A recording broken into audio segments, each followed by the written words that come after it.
Delighted to be here in Feather, County Tipperary today at Coolmore Stud, the head of Coolmore in Ireland, and delighted to be joined by Mark Byrne. Mark, how are you? I'm very good, thank you. Very Mark, welcome here today. Thank you, Mark. I suppose, Mark, it's an impressive place for anybody that hasn't seen it and seen some of the videos on YouTube, but some of the world's best racehorses have been born here and bought from here and sourced from here and all different things. We'll cover that again. I suppose just the history of this stud, how did it end up being here and how did it become so successful worldwide? The starting point of this farm would have been in the 1950s and 1960s when MV O'Brien would have set up in Ballydoyle, about 5 miles, 10 miles away from here.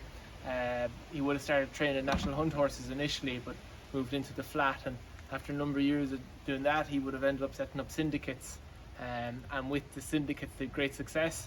They ended up having to need a stallion farm, and that's when himself and his son-in-law Mr. John Magner would have ended up purchasing this piece of land. Would have probably been the late 60s at this point, and they started standing stallions here. From the get-go did tremendous success, so the first main stallions would have been Sadler's Wells that they stood here, and the success of him, who was trained in Ballydoyle, he was a homebred, ended up siring great stallions then like Monchu, Galileo, when his legacy still lives on today, which we'll see hopefully in the Derby next week. Brilliant. And if you look at that decision to take a flight to North America, I think it was, to look at Northern Dancer and then start to buy the progeny, Sadler's Wells now down to Galileo, it's unbelievable the success that has been had. Yeah, and I think as well it's the tremendous foresight that the Magner family and Mr. O'Brien had.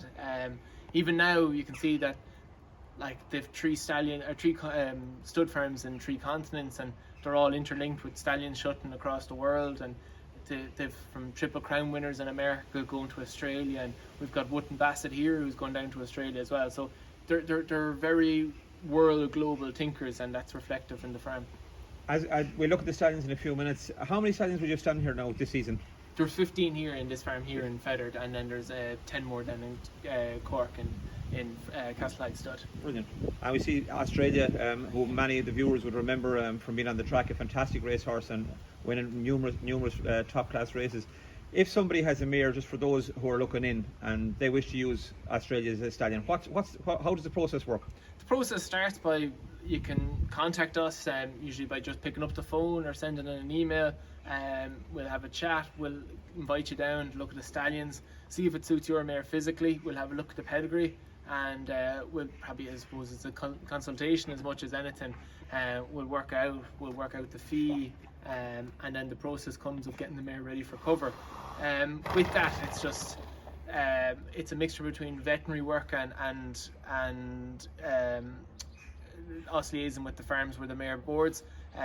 We'll get a number of swabs, EIA, VAC, M swabs. They're sent through pre-cover, and then with that when the swabs are received, we can line the mare up for cover. So she'll get checked regularly by the vet, and when it comes to cover, she'll be boxed here, and we'll do what we call a walk-in, and she'll come and she'll either travel with her foal, or if she has one, and if she's no foal, she'll still obviously come the same way, just to a different yard. They come here on the day and they're covered, and hopefully in 14-15 days later they're scanned in full. Brilliant. And that's the process. At this point now we'll probably go and we'll take a look at the rest of the stallions, Mark. That's brilliant. Thanks very much.